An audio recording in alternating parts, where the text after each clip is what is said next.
বিয়ে নিয়ে আপনি এত তাড়াহুড়া করছেন কেন? লেখাপড়া শেষ করেও তো বিয়ে করা যায়। লেখাপড়া শেষ করে তুমি বলবো আমি জব করবো, তারপর বলবা সেলফ ডিপেন্ডেন্ট। একটা মেয়ে কি সেলফ ডিপেন্ডেন্ট হতে পারে না? সরি আঙ্কেল, আমি এখন আসি। তুমি এভাবে যেতে পারো না। শ্যাম, ওকে যেতে দে। বাবা ও চলে গেল, আমাকে আর বিয়ে করবে না। ওকে বিয়ে না করতে পারলে আমি তামিমের কাছে হেরে যাবো বাবা। আপনি তামিমের কাছে হেরে যাবেন মানে? আর মানে আপনি তামিমের সাথে জেতার জন্য আমাকে ভালোবাসছেন? আপনারা কি আমাকে দাবার গুটি পেয়েছেন? যে যেভাবে ইচ্ছে সেভাবে চালছেন? আপনারা সব ছেলেরা এক। আঙ্কেল আমি আসি। বাবা ও চলে যাচ্ছে বাবা, তুমি যেভাবে ওকে এনে দাও।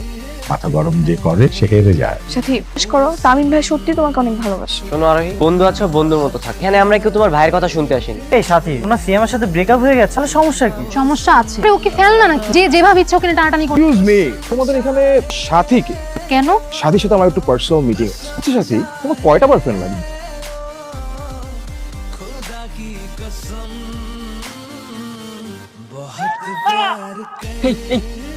উঠো।